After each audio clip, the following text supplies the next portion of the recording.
Hey tribes, how you doing? Hope you're having an incredible week wherever you are. You need to know something very serious. Serious Andy face.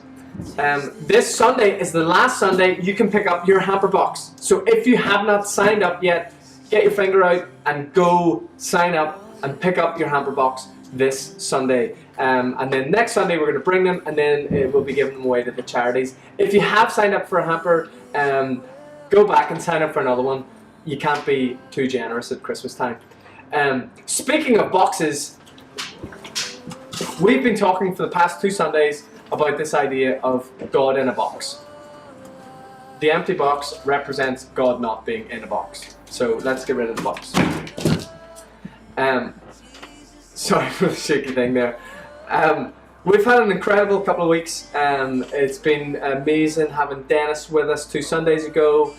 We've been hearing all sorts of really amazing stories about healing and salvation, people coming to faith and experiencing God in their everyday lives, which is really, really cool.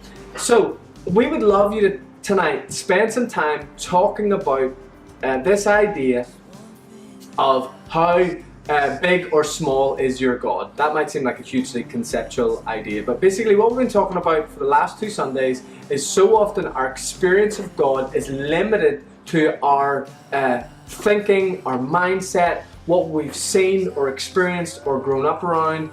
And if we want more of God, which I think 90% of us do. If you're in a tribe, you probably want more of God, or maybe you just need some friends. Either way, we love that you're there. But I think it's probably a given that most of you are in this room tonight because you want more of God.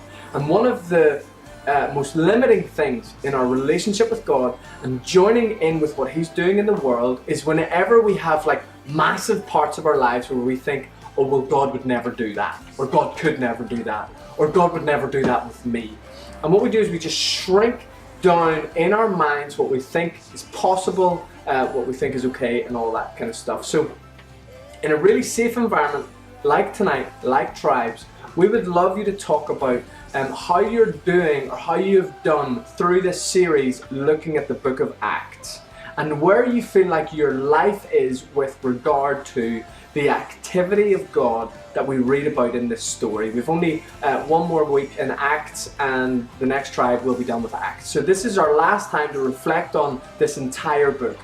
So we'd love you to just talk about, really honestly, about how you have found this idea of what God is actually able to do in the world and what we are experiencing personally. And if you're saying, do you know what, I am just desperate to see God move in power through my life, then talk about that. We'd love to pray for each other, all that kind of stuff. One of the things that we haven't really talked about, I'm probably giving away this Sunday's sermon, but it's okay because you'll not be in Tribes talking about this next week, is I think when I observe people, they really want the asset of power that we get from God or from Jesus and the Holy Spirit. We want the asset of power, or power if that's not translating properly. We want the asset of power, but we aren't necessarily as excited about the attitude of sacrifice. And the two are inseparable. We can't look for the asset without the attitude. And so if we want the asset of power, we need the asset of sacrifice. And we'd love you to talk a little bit about how comfortable you are with sacrifice. And if you need to exercise that muscle, then sign up for more hampers, because that's a great way to bless our city. Hope that makes sense. Talk about your experience of the whole book, how your life's lining up to that, how big is your God, how comfortable are you with sacrifice, how much do you hunger for God's power to be pouring out through your life. And please spend some time tonight praying with and for each other as we move towards Christmas, as we join in with Jesus in our everyday lives. We love you guys, we love being a part of community with you, and we'll see you at the weekend. God bless.